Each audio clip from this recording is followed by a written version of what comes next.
Mahigit ilang siglo ng kasama ng tao ang mga pusa bilang minamahal na alaga. Pero alam mo ba na may ilang cat breed na ipinagbabawal sa ilang bahagi ng mundo?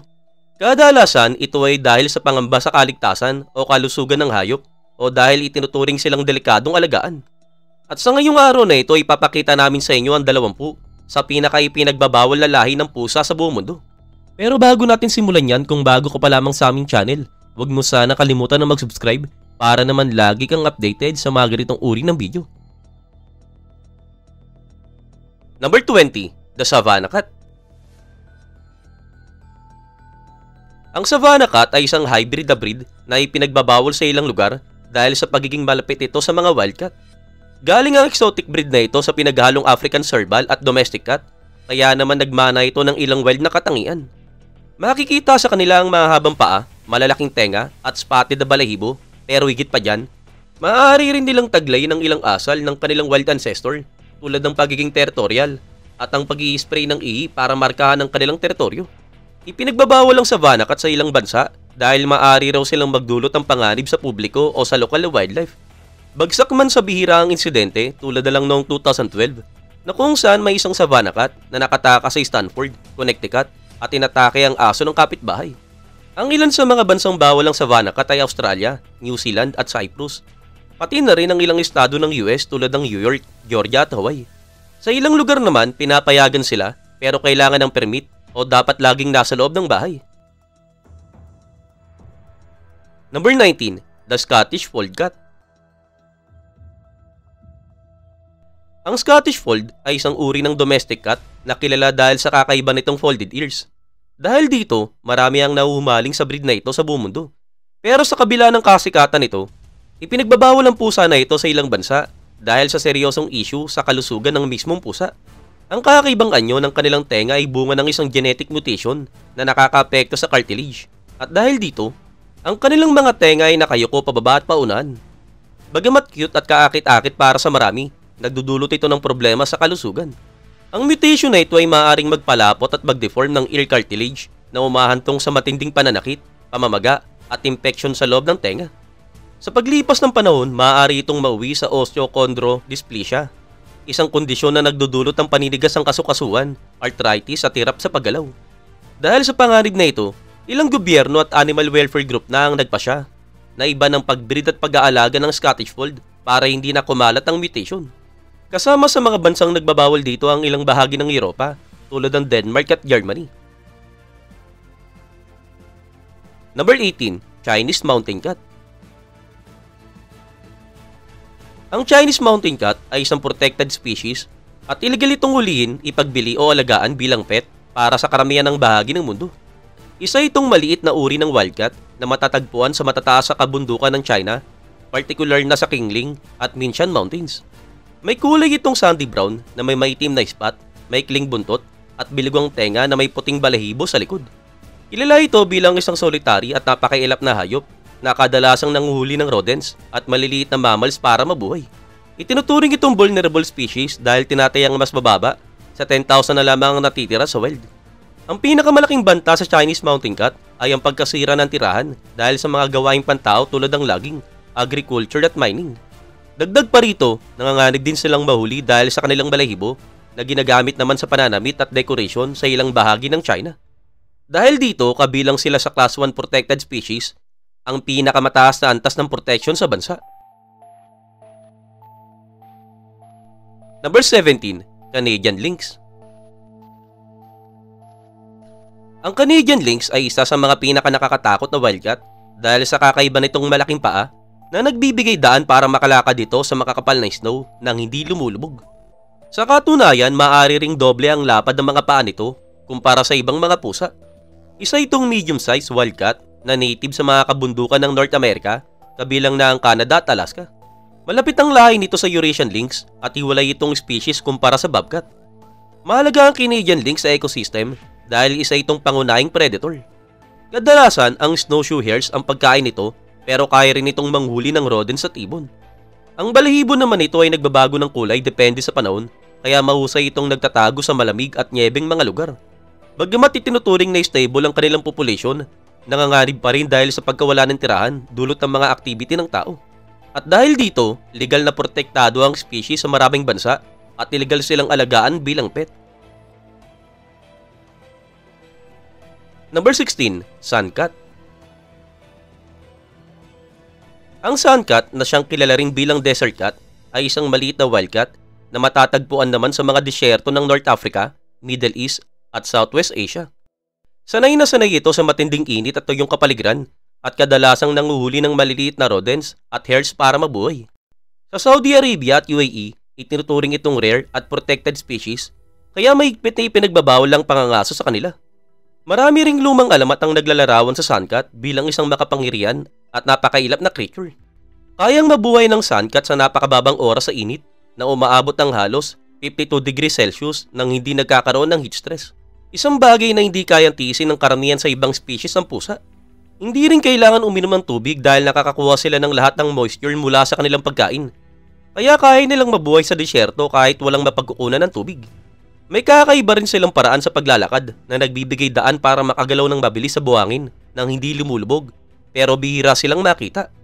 Ang mga pusa na ito ay isang solitary at sobrang mailap na hayop na kadalasang nagtatago sa ilalim ng lupa, bato o makakapal na halaman para iwasan ng predator at ang mga matinding init ng araw. Ipinagbabawal alagaan ng suncat bilang pet sa ilang bansa tulad ng Australia, New Zealand at ilang estado ng US gaya ng California at New York. Number 15, Pallas Cat. Ang Pallas Cat o mas kilala bilang manul ay isang maliit na wildcat na likas na matatagpuan sa mga grassland at steppe ng Central Asia. Makikita sila mula Iran at Afghanistan hanggang China at Mongolia. Mayroong itong makapal na balahibo na nagbibigay proteksyon laban sa matinding lamig at perpekto para sa tuyo at mabundok na habitat ito. Subalit kahit napaka-unique at kaakit-akit ng itsura nito, ipinagbabawal ang pag-aalaga ng Pallas Cat bilang pet sa karamihan ng bansa. Kabilang na ang US at UK dahil protektado at sila ay tinuturing na endangered species. Kilalang kilala ang Pallas Cat sa kanyang bilugang muka, malalaking mata at maliliit na tenga na natatakpan ng makapal na balahibo para maprotektahan mula sa lamig. At dahil sa itsura nito, madalas itong ma-misinterpret bilang grumpy o masungit. Pero sa totoo lang, isa itong sobrang mahinahon at hindi agresibong hayop. Bira itong umatake maliban na lamang kung nalagay sa panganib o na corner. Number 14, Andean Cat. Sa matataas na bahagi ng Andes Mountain sa South America, matatagpuan ang napakailap na Andean Cat. Isa itong maliit na wildcat na endangered dahil sa pagkawala ng tirahan at illegal hunting. Kaya mahigpit itong pinoprotektahan sa ilalim ng national law. Itinuturing ang Andean Cat bilang isang pinakabihira at pinakamahirap makita sa buong mundo. Kaya nga tinatawag din itong ghost cat dahil halos hindi ito nakikita sa wild. Isa rin itong pinakamaliit na wildcat species na tumitimbang lamang ng halos 5 to 7 kilograms at may habang 55 to 75 centimeters. Makapal at mahaba ang balahibo nito para mapanatiling mainit ang katawan sa matinding lamig at matataas na altitude. Ang kadalasang pagkain nito ay maliliit na rodent at ibon, pero kaya rin itong manghuli ng mas malalaking hayop tulad ng biscassias at mountain chinchillas. Kung sakaling interesado ang isang tao na mag-alaga ng ganitong species, strongly recommended na alamin muna ang wildlife law ng inyong bansa. Pero sa karamihan ng mundo, illegal ang pag-aalaga ng Andean Cat bilang pet. Number 13, Lynx Cat. Ang lynx ay mga wildcat na native sa North America na madaling makilala dahil sa kanilang maikling buntot o bobtail. Kakaiba kumpara sa mga mahahabang buntot ng ibang pusa. Legal na ipinagbabawal ang pag-aalaga ng lynx bilang pet sa mga lugar dahil delikado ito para sa iyo, sa hayop at sa buong ecosystem. Pero hindi ka takataka kung bakit maraming humahanga sa mga mababangis pero napakagandang pusa na ito. Isa silang mahusay na climbers at kayang umakyat sa puno ng sobrang bilis. Hindi mo rin madalas na maririnig na sila ay magmiyaw dahil ang lynx ay kakaibang vocalization na parang malalim na growl o minsan ay matinis na sigaw. Kilalang kilala sila bilang napakahusay na hunter at kaya nilang patayin ng mas malalaking hayop kaysa sa kanila tulad ng deer o antelope. May unique silang hunting style, tahimik na sinusundan ng prey tapos ay biglang tatalo ng napakabilis para umatake.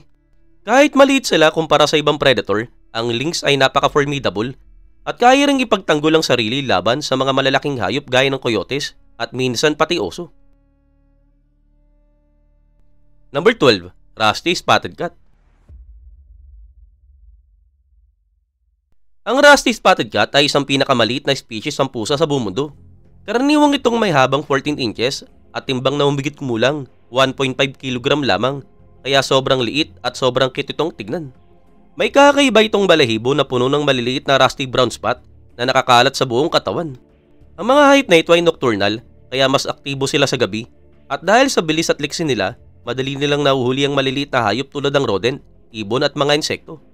Kadalasan silang matatagpuan sa grassland at dry forest ng India at Sri Lanka, na kung saan mas gusto nila ang mga lugar na maraming halamanan at mabatong taguan. Sa kasamaang palad, ipinagbabawal ang pag-aalaga ng Rusty Spotted Cat bilang pet sa maraming bansa. Ito ay para maprotektahan ang kanilang populasyon at masiguro ang patuloy na pagdami nila sa natural habitat. Iba-iba man ang batas sa bawat bansa pagdating sa exotic animal, malinaw na mahalaga ang conservation effort para manatiling ligtas at buhay ang species na ito para sa mga susunod na generation. Number 11. Caracal. Kapag lumabas ang pusa na ito mula sa mga halaman, baka magulat ka. Kilalanin ng caracal na minsan ay tinatawag na desertling. Makikita sila sa Africa, Middle East at ilang bahagi ng Asia. Dahil sa kanilang elegante at kakaibang itsura, pati na rin ang galing nila sa pangangaso, madalas silang nagiging target ng mga hunter at poacher. Dahil dito, protektado ay pinagbabawal ang caracal sa maraming bansa tulad ng Australia, New Zealand at karamihan ng Europa. Kilala ang caracal sa kanilang kakaibang talon na kung saan kaya nilang tumalon ng mas mataas pa para huliin ng mga ibon habang lumilipad. Sila rin ay isang highly adaptable species. Nakakapamuhay sila sa disyerto, savanna, kagubatan at maging mga babundok na lugar. Ang hayop na ito ay mayroong ding kakaibang itsura at mayroong silang maikling reddish-brown fur, mahabang tenga na may itim na top sa dulo at isang buntot na may black tip. Ang hayop na ito ay talagang matalino rin na kung saan kaya nilang mag-solve ng problema at matuto sa pamamagitan ng pagmamasid sa ibang hayop. Noong sinaunang Egypt, inaalagaan pa sila bilang pet at itinuturing na simbolo ng lakas at kagandahan. Number 10. Iberian Lynx. Dahil ilan na lang ang natitira sa wild, ang Iberian Lynx, o mas kilala rin bilang Spanish Lynx, ay isa sa mga pinaka-endangered na pusa sa buong mundo. Dati, malawak silang gumagala sa Iberian Peninsula sa southwestern Europe. Pero ngayon, halos hindi mo na sila makikita dahil sa pagkasira ng tirahan, pangangaso at mga sakit. May medium-sized build ang hayop na ito, kasama ang nakapasok na balahibo sa tenga, maikling buntot, at magandang spotted na fur. Bukod sa habitat loss at illegal hunting, madalas din silang tamaan ng feline leukemia at feline immunodeficiency virus, mga sakit na lubang nagpapababa sa kanilang population. Unique din ang paraan nila ng pagpapalaki sa kanilang mga tuta. Ang mga inang lynx ay palipat-lipat ng lungga kada ilang araw para masigurong ligtas ang mga anak mula sa mga predator. Meron pa silang kakaibang tunog, isang kombinasyon ng pag-ungal at purring na talaga namang natatangi sa species na ito. Dahil critical ang kondisyon nila, bawal silang alagaan bilang pet sa karamihan ng European countries. Number 9. Jaguar Rundi. Ang Jaguar Rundi ay isang maliit na wildcat na matatagpuan sa Central at South America. Ang pangalan nilang Jaguar Rundi ay galing sa pinaghahalong anyo nila na parang mini jaguar. Pero parang whistle din na kung saan ang jaguar ay nangangahulugang malaking pusa at ang undi ay whistle sa lengguwaheng Guarani. Makikita sila sa iba't ibang tirahan tulad ng kagubatan, grassland at maging mga latian. Dahil sa habitat loss, protected species sila sa maraming bansa gaya ng Brazil, Mexico at maging US, at ang ibig sabihin, bawal silang huliin o ikulong ng walang permit at may mga conservation program para maprotektahan ang kanilang population. May kakaibang itsura ang Jaguar Rundi, mahaba ang katawan, maiksi ang paa at maliit ang ulo. Ang balahibo nila ay reddish brown, mas madilim sa likod at mas mapusyaw naman ang tiyan. Bilog at maikli rin ang kanilang tenga at mayroon silang mahabang buntot na kadalasang mas madilim ang kulay. At kung nocturnal lang karamihan sa mga wildcat, ang Jaguar Rundi naman ay aktibo sa araw na madalas pang makitang nangangaso at nag-e-explore ng maliwanag pa ang araw. Number 8. Chausi Cat.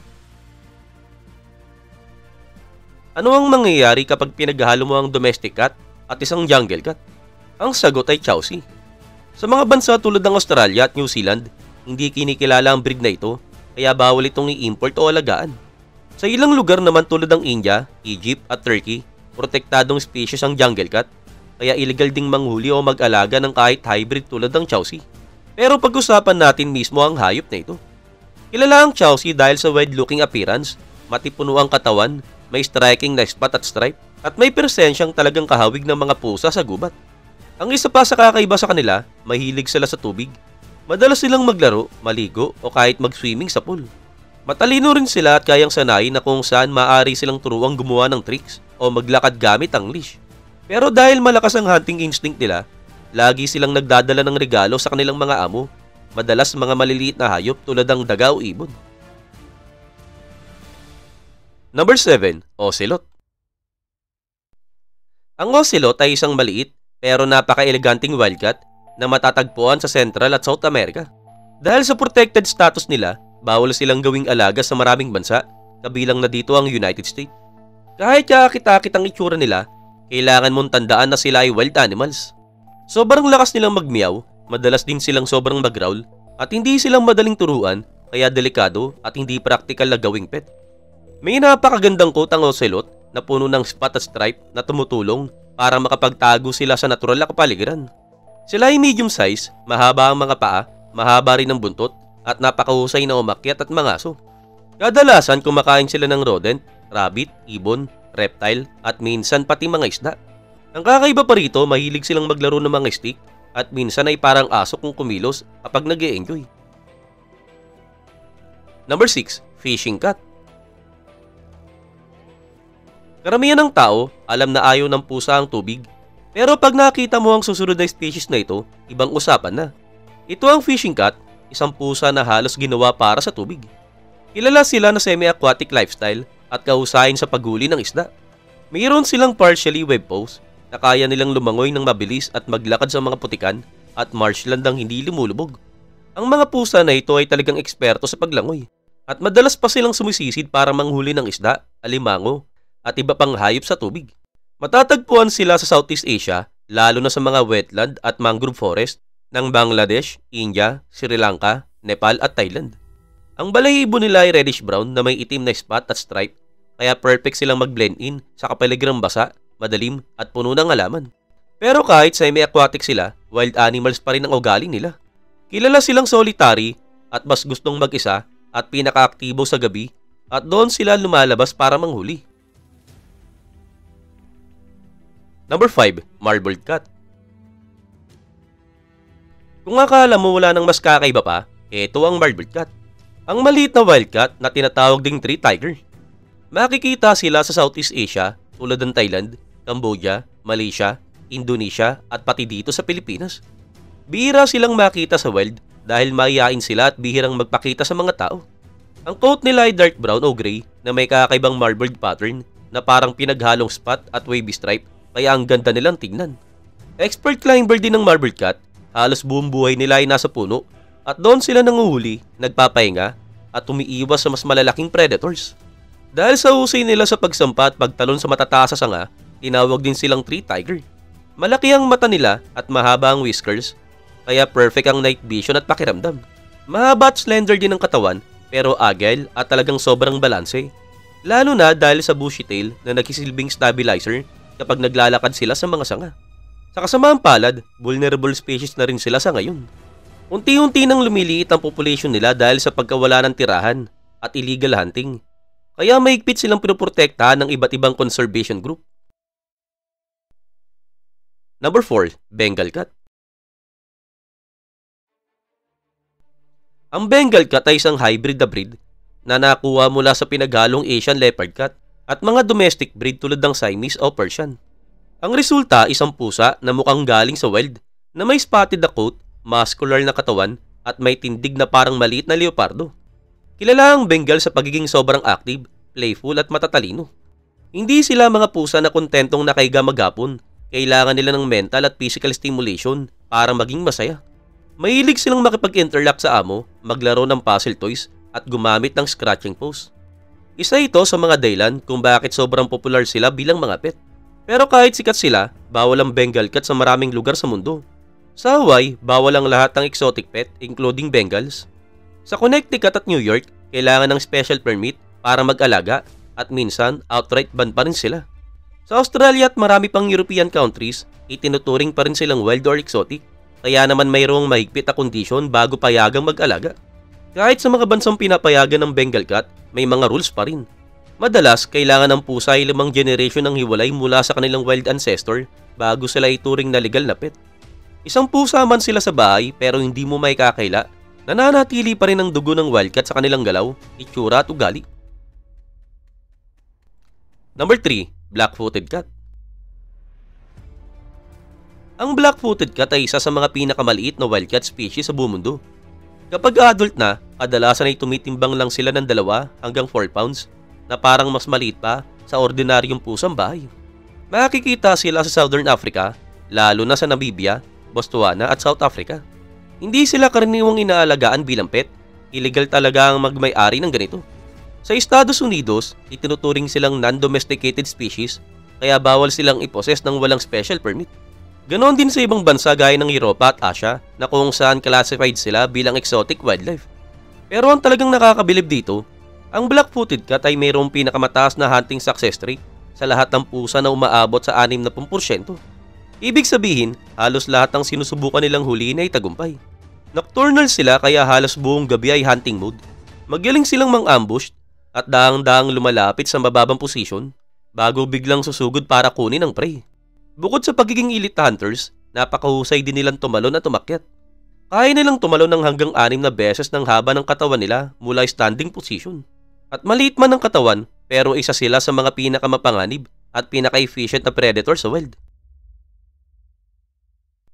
Number 2. African Golden Cat.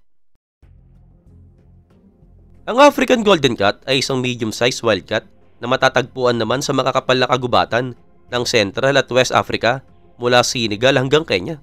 Naninirahan sila sa dense rainforest pero kaya rin nilang mabuhay sa matataas na bundok na umaabot hanggang 13,000 feet above sea level. Maikli at makapal ang balahibo ng species na ito at ang kulay ay nag-iiba mula reddish-brown hanggang gray.